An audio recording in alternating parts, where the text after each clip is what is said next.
Hi, everyone. Welcome back to Sexual Assault Survivor Stories, the SAS podcast, dedicated to providing a safe space for victims and survivors to tell their rape or sexual assault experience as a step in their own personal healing journey or in helping others along on their journey. This platform is also devoted to explaining what it means to be trauma-informed and how important it is for each of us to know and understand the critical aspects of treating victims and survivors with a non-blaming attitude of belief, support, and empathy.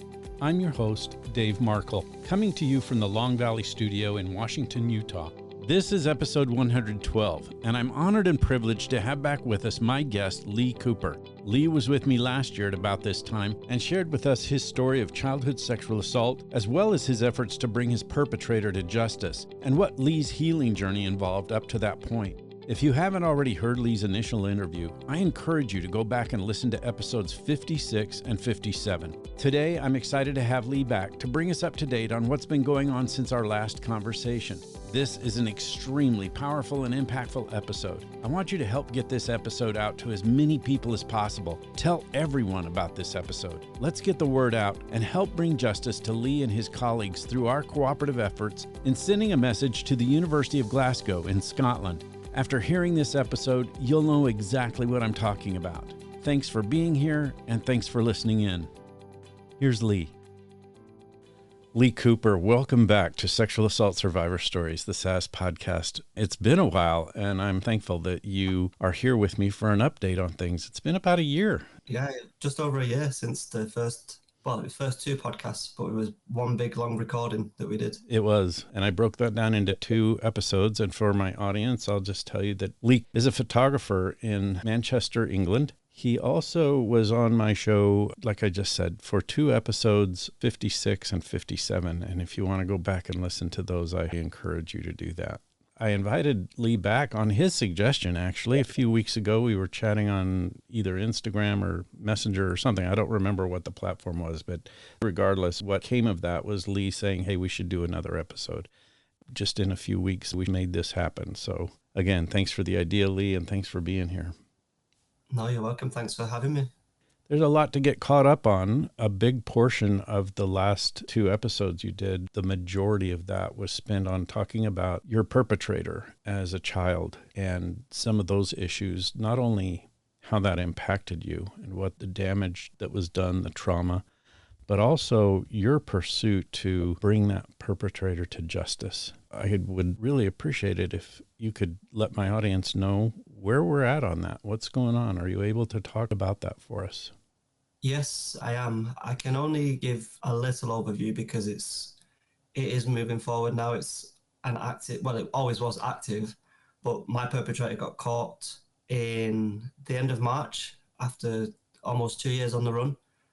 They was charged with 3 historical offences, which were indecent assault of a child under 16, indecent assault of a child under 14, and attempted rape of a child under 14. They was held on remand in prison for 6 or 7 weeks and then got released on bail. They pleaded not guilty, and it will go on trial in March 26. So it's still it's a very long wait. It's difficult, it's really hard to explain to people what this space is like to live in, exist. So I have to wait until March 26 for such a big trial. I find that's ridiculous. I initially reported in September 21. So by the time it goes to trial, that'll be 5 years in what is, in trauma terms, a re-traumatizing space. It's extremely difficult. So I'm looking forward to it to be ended, I'll be honest. Wow, that's mind-boggling, Lee. Yeah, you just mentioned it. It's living not only re-traumatization, but it's a new traumatization since you're living it every day. That's got to be on your mind no matter what you're doing. I think that kind of trauma lives in our brain, even if we can push it out of the immediacy of our thought process for a time. It's like it's on that back burner. It's on our minds. It's in there all the time. I'm really sorry that you're experiencing that, but on the flip side of that coin, I'm really happy for you to obtain some sort of justice. Tell us why maybe there is such a delay. Is it just scheduling? Is it discovery? Is it the legal process of what's going on in the court it's just system? the UK in general. Like everything is bad here at the moment. You know, nothing works really. Mismanagement, underfunding, plus COVID just created backlogs and exposed everything for how bad it is really. It's estimated next year there'll be 80,000 cases backlog in the UK justice system, which is, you know, that's pretty crazy. And Wow. there seems to be no real effort to remedy it. It's just kind of accepted that that's just the way it is. And I guess it's hard if there's a lack of judges, there's a lack of prosecutors, there's a lack of court space. What the government here did is they really let things get bad. Vital services, you know, the justice system is the cornerstone of a society. They just allowed it to crumble basically, and it doesn't function, it barely works. You know, this is the consequence. You wait 2 years for a trial for very serious crimes. Wow. Yeah, it's bad. On top of all that, Lee, remind my audience, or for those who are new listeners, about the difficulty and process that you went through in trying to get this reported and for the Manchester police to even do anything with this case. Oh, it's been a nightmare. I'm just going through everything at the moment. So throughout this journey, I've used various charities. So we have things here called ISVAs, which is Independent Sexual Violence Advisors. And they basically liaise between yourself and the police. It's supposedly to relieve the stress, you know, but it doesn't really work, if I'm honest. The services I've used, you know, I'm reading through the stuff and it's just been, I'd probably been better doing it myself, if I'm honest. So I did Freedom of Information Request acts so I can see what's been said to the police, what the police have said. So I'm just trying to build a picture so I'm fully aware. Yeah. And I will submit complaints to the police and the relevant bodies. I did it last year, but they've been ignored. They ignored me. That's a common theme that will probably be throughout this podcast, you know, being ignored. CSA survivors are ignored, and that's something I'm going to fight really hard to change. But my initial report, this was about September 21, I rang 101, which is the non-emergency number here, and it rang literally for 20 minutes before someone picked up. Yep, someone picked up. And then I told them I want to report historical sexual abuse. They told me that no one there can deal with that right now and told me to go on the live chat facility. So I did that. I waited another 15 minutes for the person on the live chat. And then that person just sent me a link, a standard web form link. So that was the start of the journey. I didn't fill that link in. I thought it was atrocious. But then it kept playing on my mind, so I decided to go into the station in person. That was about a month or so later, and they took my initial statements, and that bit went well. You know, the detective seemed caring and understanding, but after that, it was just bad. We have obtaining best evidence interview, which is where you sit in a room and it's recorded, and they get as much detail out of you as they can before they arrest the perpetrators. That took like 6 weeks for them to set that up, which I didn't understand at the time because I told them I'm available anytime, any date. You just let me know when it is. And it took them 6 weeks to still not give me a date. And back then, I didn't know much about trauma. I was really struggling. It was putting me in a bad place. So I had to cancel it. And then I reopened it in March 22 with the ISVA service that I just mentioned before. Mm-hmm. And again, it was a lot. It took like 2 months for them to set this interview date up. I did my interview. They told me in July 22 that my perpetrator would be voluntarily arrested, asked to come in for a voluntary interview. They don't arrest them. They just ask them for a voluntary interview, which makes no sense. My perpetrator didn't turn up to that as imagined. Yeah. And on the lead up, they told me that if he doesn't attend, then he'll be arrested the same day. A warrant will go out and they'll arrest him the same day. That didn't happen. They just said they're going to rearrange. Why are you rearranging? He's not come to the first. He's not going to come to the second. He's not going to come to the third. And he didn't. He went on the run for 18 months. For the first 6 months, didn't know if he was dead, alive, or where he was. That was extremely stressful. Then we found out he was alive because his bank account was active and, you know, there was traces. And then it was November last year. I think it was just after we did the podcast. He sent me an email, and in the email it said, "Go fuck yourself," which fucking really pissed me off. Yeah. Because the cheek of doing that after everything was mind-blowing. So I actually found out where he was. off the back of that, I did a bit of digging and found out through a cousin of mine where he was hiding, basically. Give that information to the police. They didn't act on it. Yeah, they did They nothing didn't go from to what I this remember. location. Right.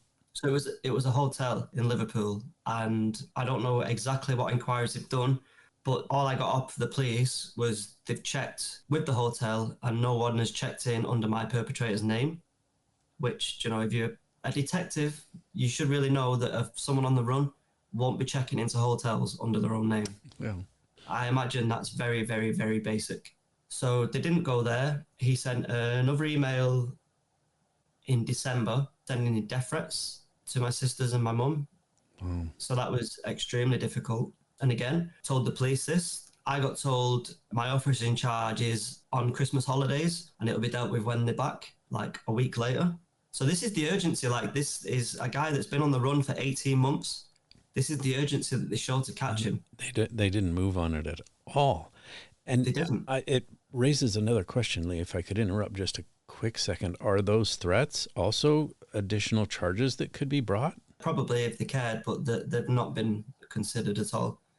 There's been no charges for like evading the police for so long. There's no consequences for that. Right. It's crazy. So that happened. I changed services to a charity called the Maggie Oliver Foundation. So Maggie Oliver is a former detective that has kicked up a big stink about the way GMP and other police forces operate when it comes to CSA and child sexual exploitation. And they're a lot more robust with the police. They have relationships with the police where if there's cases of concern, they take them to the police and try and get action from within. So that's what happened with mine. And eventually we reached a person in the GMP who said, yeah, this is ridiculous.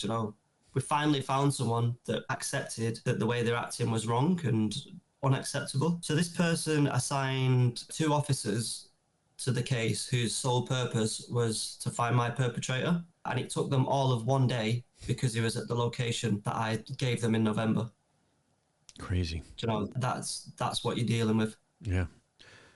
I would like to say that that's an isolated situation with law enforcement, but the sad truth of it is it's happening all over England, but it's also happening all over the world. And I know for sure it's happening here in the U.S. because I was part of that system. It's just in general in law enforcement to a huge degree that because these cases, I have theories on this, and I think some of them have been backed up by science, but I'll go into that another time. But I think what is going on is that it's so difficult for law enforcement to even accept that this prevalence is so high that it's easier to try and excuse away these cases and to find reasons not to pursue them. And one of those is to say that, well, the victim's story is inconsistent. The victim's story has too many gaps. The victim's story keeps changing, and they don't remember enough for us to have a substantial case, so we're closing it. And that happens far, far, far too often. It's part of the reason this podcast exists, is to not only give a platform to victims and survivors, but also as an educational platform to the criminal justice system to say this has got to stop. And we need to talk about this more. So all of what you're talking about, Lee, feeds into my next area of wanting an update. While this is horrific and difficult and traumatic, the fallout to some degree has been beneficial. And things have gone from a bad situation where you have taken those lemons and made some lemonade of trying to further the outreach and the connection and the community with victims and survivors. And you started a community called Victorious Voices. Yes. Can you talk about that? Are you able to tell us how that got started and what your thought processes were and what the actual mechanics and logistics of getting that going was all about? Yeah, of course. So there's a project called the Bristlecone Project. Have you heard of that? Yeah, in fact, I know the originators personally. I've worked with David Lee Sack and Jim Hopper and some of the others. So, yes. Yeah, so that was on my radar a couple of years ago. And obviously I do photography, so I thought if I could do that with survivors, that'd be really cool. And then the nucleus of the group actually pretty much originates from my appearance on here. So after I did the podcast, I had a lot of people reach out to me, which was amazing. Yeah. But I kind of thought all these people reaching out, like, why should I only know this person? We should all know each other. So we set up a little WhatsApp group. It only really took shape as Victorious Voices about 6 months ago. Before that, it was just called Survivor Group, and it was a very loose structure. We had one chat originally, but now we've got two chats. It's like a general space and then a safe space where if you're going to post something that's perhaps triggering, you can do it in there and don't have to worry if it's going to upset anyone, because everyone in that chat knows if they click on it, it might be triggering or something upsetting. And we do weekly Zoom calls. We've just secured a space where it'll be in-person meetings every couple of weeks. I think I've took 13 portraits now, but only 10 are online because the others are not, for various reasons, don't want to share it just yet. But it's been amazing. It's been a huge help for me this year, because over the summer when I was in court for the plea hearings and all of that stuff, that was extremely triggering. And when my perpetrator got arrested and was in prison and I had to go through the court process, it brought up a lot of emotions and feelings that I wasn't expecting and had never felt before, didn't know how to navigate. Yeah. So to have the support of the group during that time was really, really helpful. And I know there's others in there that have gone through rocky patches this year and have benefited from the support as well. So it's really positive, like you said, to be able to turn something so bad into something positive. I think that's the aim in life, isn't it? Yeah, exactly. That's why I started this podcast. Yeah. We want to just create the community, and the Victorious Voices is what we want to be. Do you know, we want to be heard. Did you come up with that name? I think I did. Yeah, it's a great name. I love it. And yeah, it's impressive. I remember when you started that WhatsApp community and you put it out to everybody, I was like, I need to be a part of that too. I loved the idea. It was something I wanted to support you on also. How many people have you got participating in Victorious Voices? Do you have a rough guesstimate? In the community or the project? The community itself. I think there's about 45 people at the moment. That's great. Some people drop out for various reasons. What I find is, particularly with the portrait project, so there's a set of questions that I send to people. I think when they read it, sometimes they realise they're not as ready as they thought they was to share, which is understandable. But there's people from Australia, there's people from Canada in there, and that's really cool, you know, to be on a Zoom call with people from around the world.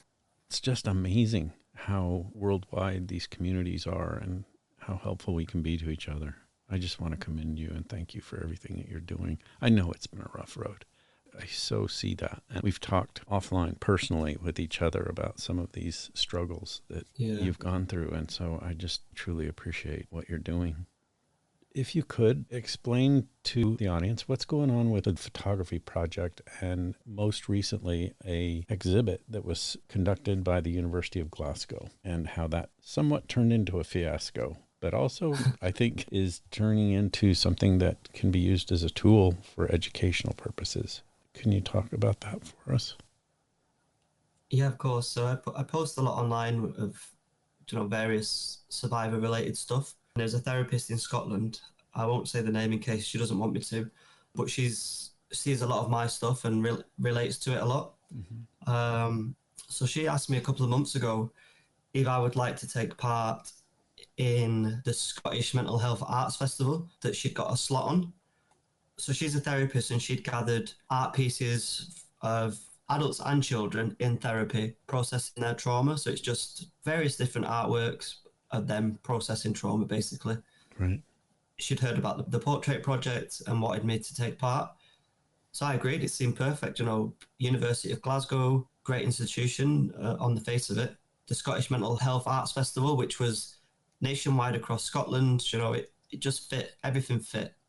So we agreed and it opened, I think it was the second week of October.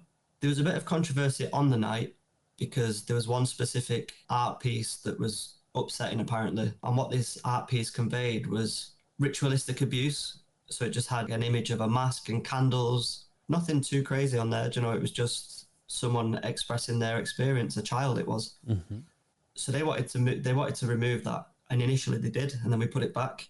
But the opening was great, so there was about 40-50 people there, various people, mainly academics, you know, in the Glasgow area, and it was very well received. You know, there were survivors there that found it powerful and told me that themselves. So we left feeling it had been a great success. Despite the blip of them wanting to move it, the art piece, it felt like this was powerful. And we was placed at the entrance. It's called the Advanced Research Centre. Was placed at the entrance, really prominent position where you walk in and the portraits was the first thing you saw. So we had an art board explaining what the exhibition was about. And then at the side was another board saying this could potentially be triggering and who's contact if it was. Yeah. So that's how we left it. And then on the Monday, my friend went to visit it. She sent me a picture of the exhibition and said, this is amazing. She's a survivor. Like, this is amazing, so powerful. I can send you the message that she wrote because it was beautiful. And yeah, so that's the impact it has on people. Yeah, let's put it in the notes if you don't mind. Yeah. By all means. That's what she said. But in the photograph that she sent, the exhibition was not where we left it. So like, that's strange. So I messaged the people who I'm involved with in Scotland and said, has it been moved? And they said, yeah. And they forwarded the email that the university had sent to them. So the university had said that a member of staff had found it upsetting and had felt the need to move it to a side studio. But basically they've hidden it, which is what society does. So after that, it just, it took a life of its own almost. It got a lot of attention. But I was outraged. I was really annoyed. You know, I don't like to be silenced in any of this. Absolutely. And I refuse to be silenced anymore. Yeah. So I really went into overdrive in kicking up a stink, basically, to get as much attention as we can.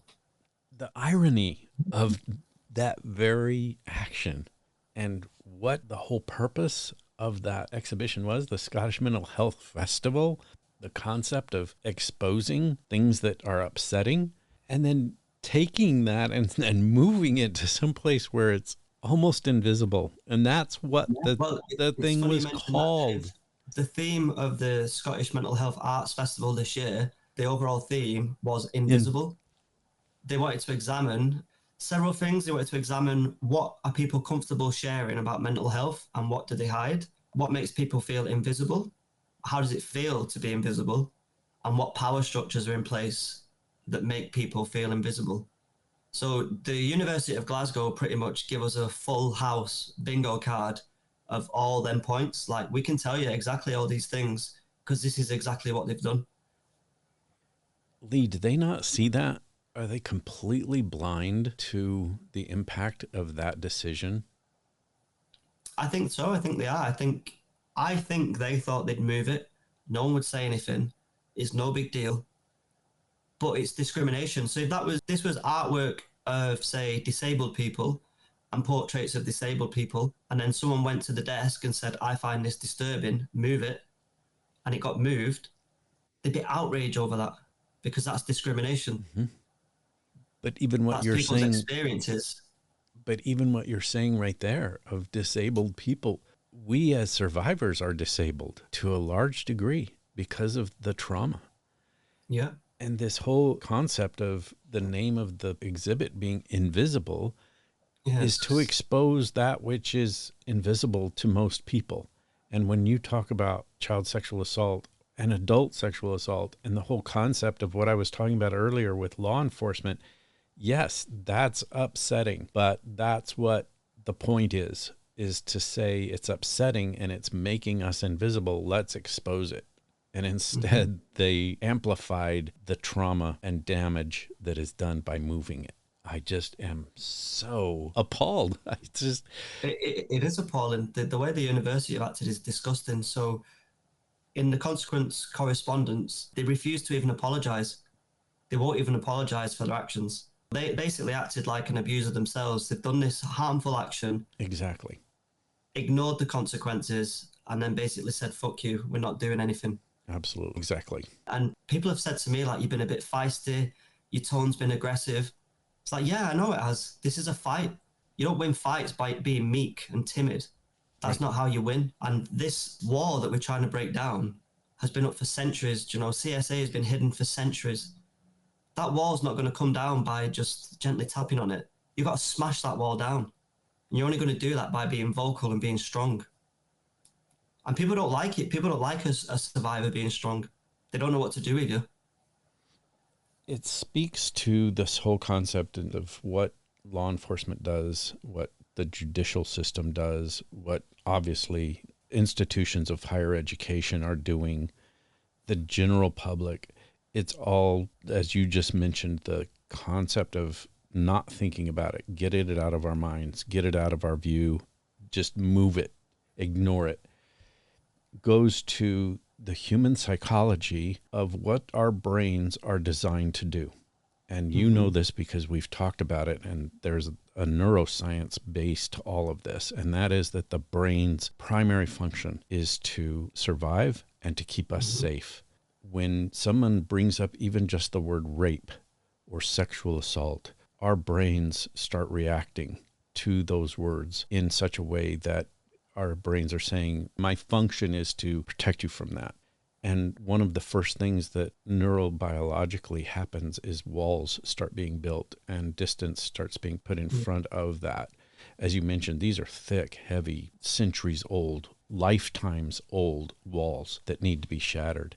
It's that speaks to why we don't want to face it. It's just blinders going up saying, I will protect you from this. That's my job as your brain. The problem is that our brain is an organ. It's got certain functions, just like our hearts, our liver, our kidneys. Our thoughts are separate from what that function is all about. And it's those thoughts and feelings and emotions and the cognitive part of our brain that has to deal with what the brain is trying to do. And we can fight that, as you just mentioned, become feisty and combative in our minds to what the brain is trying to do. And that's exactly what we have to do. We have to shut the brain down in that regard and say, no, we are going to face this. I am going to attack this. I'm going to pound at that wall any way I can. But it's a really great point. And you said it yourself at the start of the podcast. This is an educational tool. And that's why this move by the University of Glasgow was so damaging, so short-sighted, because the exhibition is aimed to educate. People are fearful of what they don't understand, what they don't know. People don't understand CSA. It's a heavy, dark subject. So as survivors, one of our roles is to educate, to make people understand and to show them what it is and how to deal with it. And that's what our exhibition does. So we don't focus on abuse. It's not like we was abused, deal with it. What we do is we mention briefly the abuse, but then we mention how we've overcome that, how we live with it, how we move forward with our lives, and how we become healthy human beings. So what this opportunity was to showcase that for people to read it, to take it in. And the university denied us that. They hid it away, which is what society wants to do. So for this one person, or however many people that have said, I don't like this, there's probably 10, 20-fold that haven't said anything because they're just reflecting. They keep it to themselves. And that was the real shame. Like, this was a great opportunity to have this at the forefront, at the front of the building. It was a powerful move, but someone decided, no, we're going to deny that. And then it got hidden. We're going to deny that, and we're going to make it invisible. We're going to make it unseen. And just, again, I can't emphasize enough how sadly ironic that whole... Oh, it did get a positive reaction from people. You know, people are disgusted by it. Mm-hmm. So there's a student there, it's called Thomas, and he created a petition that got, I think it's at 711 signatures right now. Several people who was at the opening wrote to the Glasgow MP, Paul Sweeney, who wrote the university a letter, very good letter, you know, supporting us and saying, your move has been damaging. As of last week, they've still not responded to him. They've responded to us. They basically just said, this is why we've done it. Goodbye, which is not good enough. So I just, today actually, I've submitted the complaint to the Scottish Public Services Ombudsman. I want an apology. I think we deserve an apology. I think it's the least they can do. The best they could do is put on that portion of the exhibit up again, invite you back and say, we want this to be prominent. We want this to be up front where everyone can see it, and we're going to leave it up for a month. I want this episode to get out to everyone. I would love to see some movement and action taken by my listeners.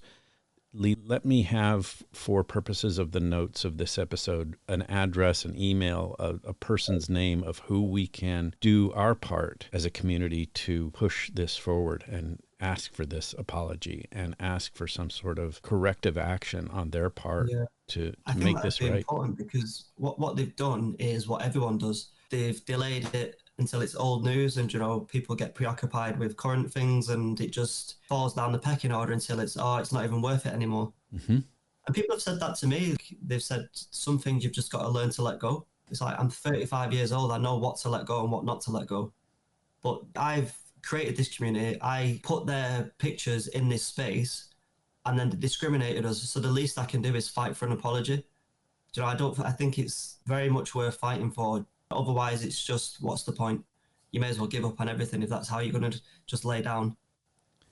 As for this podcast for sexual assault survivor stories, I'm not going to let that happen. I'm going to do everything I can to get this episode as widely heard as possible for that purpose of looking for a correction, looking for an apology, looking for some sort of retribution to you and everybody that was part of that exhibit, those photographs, for something actually good to come out of all of this in such a public way that it's noticed in a huge arena. That's what's the most disappointing thing in all of this for me. So CSA is invalidating. You're invalidated in probably the worst way you can be invalidated. You're a child, you're innocent, you're defenseless, and you're invalidated. And then that invalidation you carry through life. And then you reach a point where you want to tell people about what's happened to you, which is a brave move, in the world we live in. To say you're a CSA survivor, you're ostracized, you put yourself in the firing line. So that takes a lot of bravery and courage to do that. So to just completely dismiss that and hide it away, there's 10 portraits on display. That's 10 life stories of various levels of pain and everything you have to get through to be able to be there and share what's happened to you. And then for someone to say, no, actually, this person finds that upsetting, so you're going to go over there. That's why people don't share. That's why CSA is hidden, yet is extremely common. And I say this often. As survivors, we have a better understanding of how common it is, because I know so many people that will tell me but will not tell the world. And I've got people coming to me now and telling me just in normal conversation that they might want to take part in this project because they're a survivor too. All unlikely different people telling me these things. And that's who you're denying. We're reaching a point now where it's unstoppable anyway. You can't suppress it anymore. That's clear. In the past, there would have been no support for us. It would have just got hidden, game over, move on. But now people are outraged because there's pressure behind it. Like anything, if pressure builds up, you can try and suppress it, but pressure will just explode one day. And that's the point it's going to reach. It is why I've adopted the slogan, normalizing the conversation. That's what this podcast is about. I have friends that openly talk to me about this now, where 2 years ago, it wouldn't have even been in their mind. And they tell me, they say, I get educated by what you post. I read what you post and I learn from it. And that's normalizing the conversation. It's the theme for this podcast. It's the theme for the education that you referred to. It's the theme for everything that I try to do, is make people understand that as a society, as humans, we need to normalize this conversation. As difficult as it is, as much as the organ of our brain wants to shut it down, we need to override that impulse, those feelings that are evoked of putting it to the side, and instead amplify it, turn it up. Like you said, become agitated, become strong in how we approach this, and pound it at the wall that our brain builds and that society builds against sexual assault and rape of not only children but adults. It's universal, and we need to do something as strong as talking about it constantly and normalizing it.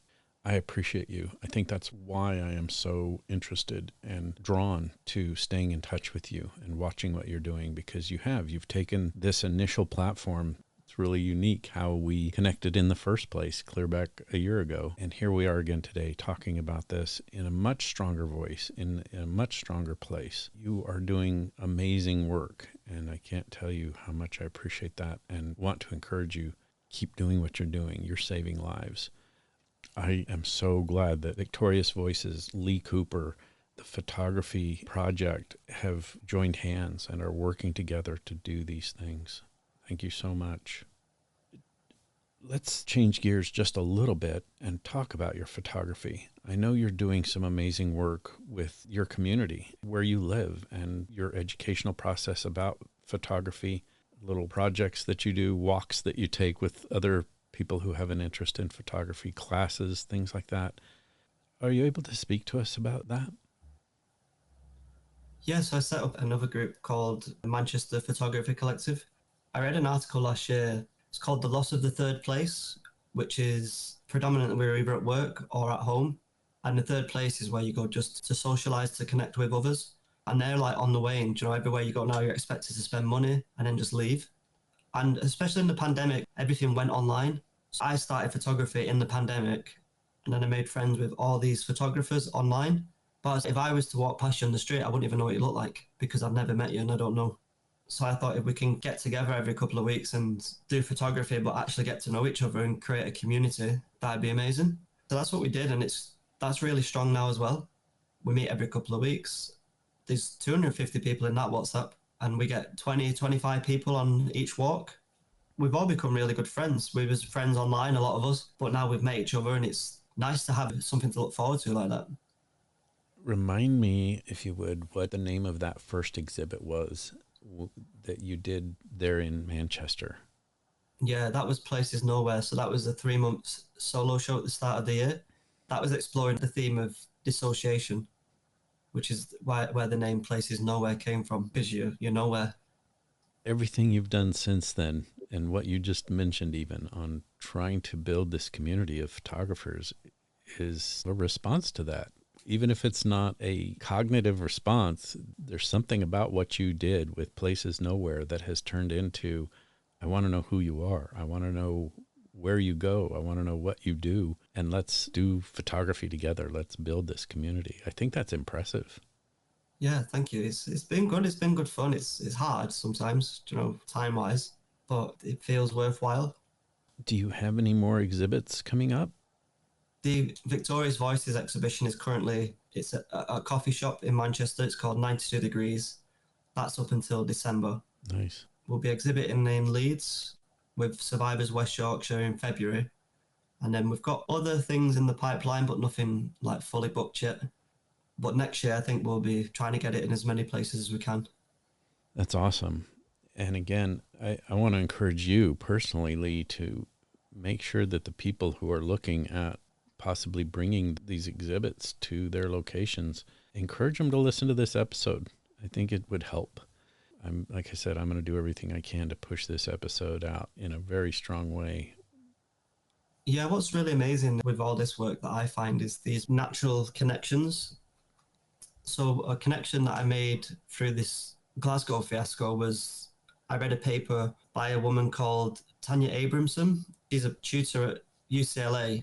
And she wrote a paper saying, should art be exhibited in CSA art? Where should it be exhibited? Because the art world doesn't want to touch it.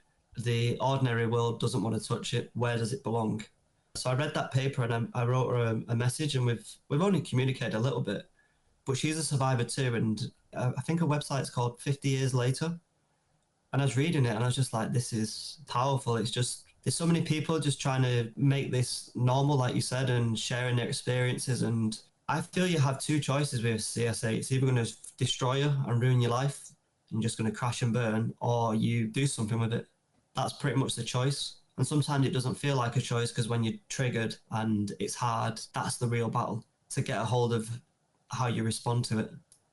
That is when it's difficult. It's all right saying all this strong stuff now, but when you're triggered and you're in trauma time, that's when it's difficult.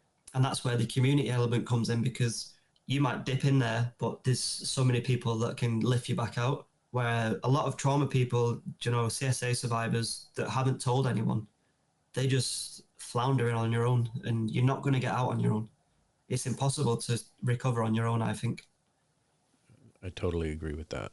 Again, it's part of why this podcast exists. I wanted to be able to have people have some place to go. And it's why I'm so thrilled to be able to sit here talking to you and point people in your direction too. I think it would be important to add to the notes also Tanya, what did you say her last name was? Abrams? Yeah. I would love it if you could send me some contact info for her and maybe even the article. Yeah, I will do, yeah. It's amazing, as you've just touched on and pointed out, it's how these connections are made that really help normalize the conversation. It's just amazing to be able to have these connections and these opportunities that have arisen. You've met some amazing people because of this podcast, am I right? Tell us about some of that. Yeah, so people in the group, Scarlett Robertson, Robinson. she's a good friend now, and it was through this podcast that we became aware of each other. And then Plowman, my friend Plowman, I met him at a charity at the Safe Room that they did, which is a peer-to-peer support group. He's amazing. And he's like a wealth of knowledge, probably the most knowledgeable person I know on trauma. I can articulate it very, very well. So I thought it would be a great guest for the show. He was amazing. And then I've met people that have listened to all the podcasts. They've reached out off the back of listening. So that's the impact it has. I think I spoke a lot about invalidation, but what is validating is seeing the real impact. When someone decides to message a stranger over something they've listened to and then they become friends, that's impact, that's powerful. And it's happened a lot off the back of this podcast. Pretty much the nucleus of the group. Which is amazing to me. And I'm so thrilled that outcome has come where it has. And I fully expect this to continue to grow and appreciate all that you've done to make people aware of sexual assault survivor stories, but also I'm proud to be able to make people aware of Places Nowhere, of Victorious Voices, of your photography project, of victims and survivors, all that you're doing. It's an honor and privilege to be able to not only know you, but to promote what you're doing and to encourage you to keep doing more because you are saving lives. Absolutely. Lee, are you able to express to us what you will do for the rest of the day, how you will handle any activating thought processes that have maybe come to the forefront of your brain, things that you will do to help calm yourself and help you on the healing path and keep you active for the remainder of the day and evening? Yeah, so this evening it's an open event at a studio in Manchester. I got invited by a friend. So Manchester Art Fair is on at the moment. So I met a friend there yesterday and she's invited me to this open studio because she thinks who she works for might be able to help with the Victorious Voices project. So I'm going to go and check out the space and see who I can meet there. Then I'll go to the gym. The gym is pretty much the keystone habit of mine that keeps everything together. That's where I stay sane. Yeah. I don't think I will get triggered today. I feel good. I'm at a place where I can talk about this and not get triggered. I struggled over the summer with the court stuff because it was active and it's a huge thing. That was difficult. And then there's other stuff, like I had a car accident in May where someone crashed into my car, like quite bad really. That in itself would have been traumatic. A lot of things went bad at one time. So I was like, oh God, this is a lot. Yeah. I'm so sorry. But things are like better now, just moving past it all. Yeah. That was a rough patch where I wasn't coping very well at all. Mm-hmm. And that's where the support of the group was vital, really, because without it, it would have spiraled a lot worse than I did. Yeah. But if I do get triggered, there is an Alan Watts meditation track that I listen to. It's called Listen. So you basically just put it on and do what it says, just listen. And if you do it right, it takes you to a really peaceful place. And then I find if I'm triggered before it and it works, I come back feeling a bit more in charge. My other technique is the 5 senses technique. 5 things you can hear, 4 things you can see, 3 things you can smell, 2 things you can touch. That one. That really helps just to ground yourself in the present and realize, your trauma response doesn't need to happen. It's invalid. And then if all else fails, I just have a nap. Sometimes a nap is the best reset. So right. In fact, I made mention of that a couple of episodes ago, just going through some of my own personal experiences of trauma and things along those lines, and mentioned that sleep is a great healing tool. I think it's healthy. It really resets the brain. Something you just mentioned I really want to emphasize, and that is that you can talk about these issues of your CSA, your traumas now, without being triggered so much. And I want the audience to know that that's exactly the outcome that I think normalizing this conversation has on the brain. That yes, it's hard to push through, but the more we normalize this conversation, the more we talk about it, the easier it's going to be to talk about it, and the more impact it's going to have on society as a whole, because the goal in normalizing the conversation is to reduce the prevalence of rape and sexual assault and to help bring justice to victims and survivors. I'm so glad that you brought that up. It's a natural consequence of the healing process and is exactly why we need to normalize the conversation. So thank you for saying that. Yeah, and it's a good spot to be in. You live your life as you should have been living it all along, really. Mm-hmm. That's pretty powerful. It really is.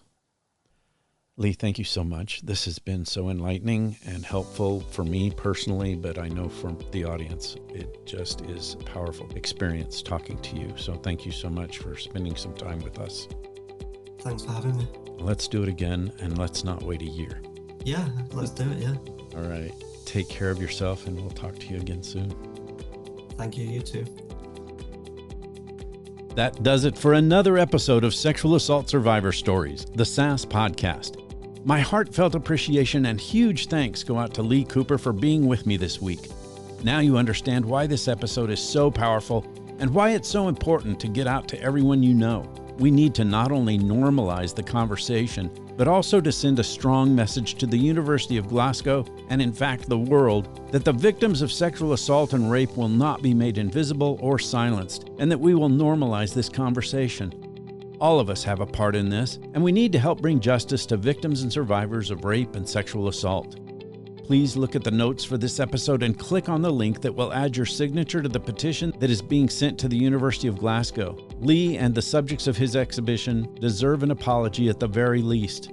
Let's get the message out. Please sign the petition and also send an email to each of the people and the links listed in order to demand an apology to Lee, as well as to the people whose photographs were in the exhibit. They all deserve nothing less. There's also a plethora of information in the notes that I encourage you to look at and read through. It's just another way you can do your part to help bring justice to victims and survivors of rape and sexual assault. Join me again next week as I bring you another episode of Sexual Assault Survivor Stories, the SAS podcast. And remember to start by believing when a victim or survivor reaches out to tell their story, because we all know someone whose life has been impacted by rape or sexual assault. We'll see you next week.